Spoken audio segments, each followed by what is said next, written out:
Thank you. Thank you for the introduction and welcome. Let me add my welcome to those at the meeting, both face-to-face and online. The Macquarie University Rank and File Committee are calling on academics, university workers and students at Macquarie University and more broadly to come to the defence of Dr Randa Abdel-Fattah. A pro-Palestine activist, Abdel-Fattah is an academic in sociology at Macquarie University. She holds a 4-year Future Fellowship from the Australian Research Council and is an award-winning author of books for children and young adults.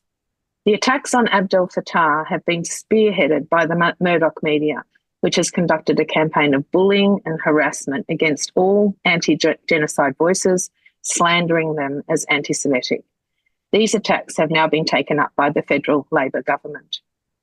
At the end of December, following a tweet by Abdel-Fattah, which Chris has just raised, articles in The Australian falsely accused her of endangering the health and safety of Jewish students and called for her to be immediately sacked and stripped of her research funding. As Chris said, the tweet was linked to a news story about the appalling deaths of children in Gaza due to the cold. In response, the Murdoch press published comments and demands from Zionist lobby groups and right-wing politicians for her immediate sacking.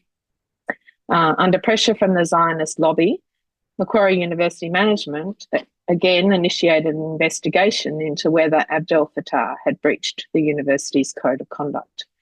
Since the end of December, the attacks have only escalated. Following a national anti-racism symposium at QUT in the last week of January, at which Abdel-Fattah was an invited speaker, there were once again calls for her ARC funding to be withdrawn. Now the Labor government has openly thrown its weight behind the witch hunt. In a reactionary and overtly political move, Labor's Education Minister, Jason Clare, asked the Australian Research Council to investigate allegations that Abdel-Fattah had breached a requirement of her current ARC grant.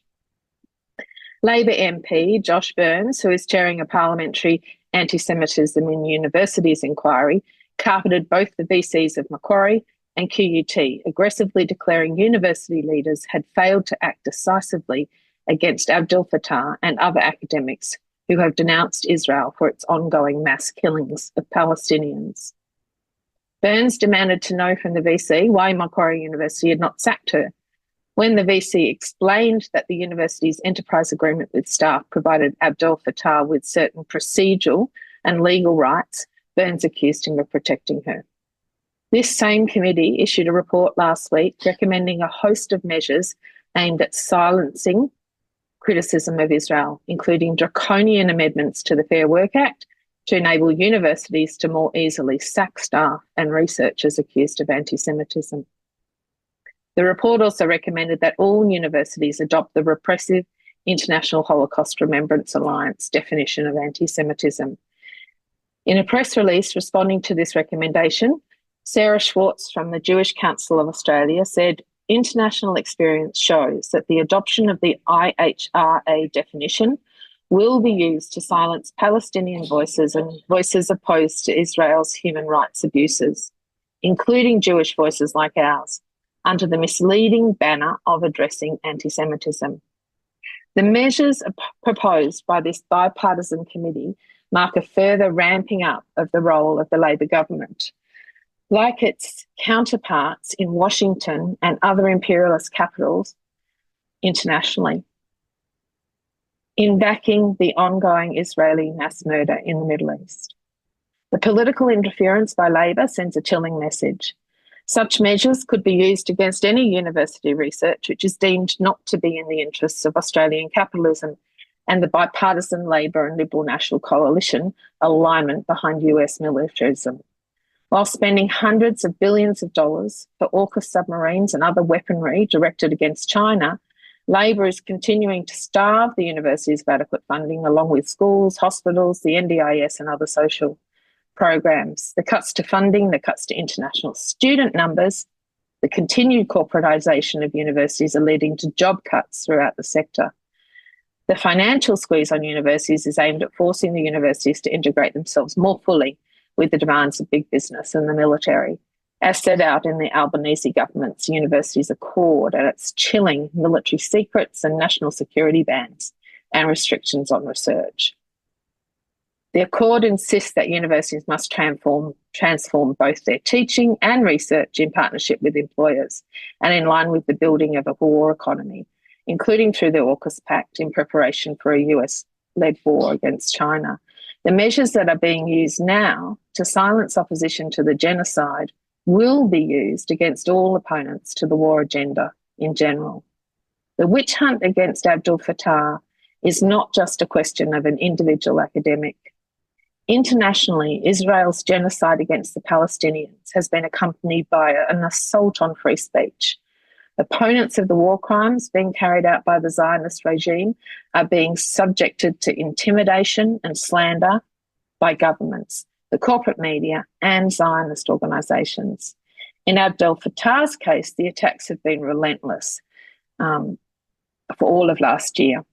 In July, in an article published in The Age and the Sydney Morning Herald, Abdel-Fattah and journalist Mary Kostakidis were accused of being 7th of October deniers and rape apologists and compared to Holocaust deniers. Abdel-Fattah is far from being alone in being targeted. In Australia, other critics of Israel have been tarred as anti-Jewish bigots and persecuted by governments, the corporate media, and Zionist organisations. They include journalists Mary Kostakidis, Antoinette Lattouf, and Peter Lalor, Sarah Schwartz, the Executive Officer of the Jewish Council Australia, University of Sydney academics John Keane and Nick Reimer, as well as the same university's sociology professor Sujatha Fernandez and sacked academic Tim Anderson. Opponents to war and genocide are labelled Jew haters, anti-Semites, rape apologists, terrorist enablers. These slanders are not aimed at opposing genuine anti-Semitism, but at silencing opposition to the US-Israeli mass killings, which the Albanese Labor government, like other imperialist governments, fully backs under the fraudulent banner of supporting the occupying state's right to defend itself. The Macquarie University Rank and File Committee unequivocally opposes the attacks on Abdel-Fattah, which are aimed at delegitimising opposition to some of the worst war crimes since the Holocaust. We reject and condemn the false accusation that support for the Palestinian people and opposition to Zionism amounts to anti-Semitism. The national tertiary education cannot be relied on to conduct a principled defence. It has not issued a single statement in defence of the anti-genocide academics. There's been no concerted campaign to defeat the assault on free speech. When we've called on the union to undertake unified action across the sector to oppose job cuts, the NTU has attempted to silence us. What is needed is a unified struggle to defend academic freedom and the defence of free speech. And that underscores the necessity for educators and students to form rank and file committees, independent of the union apparatuses, to discuss and organise. Defending Abdel-Fattah and the wider threat to free speech and basic democratic rights requires a broader political fight throughout the universities and the working class as a whole against all those pursuing the witch hunt. And that includes the Albanese government and their apologists in the unions. Thank you.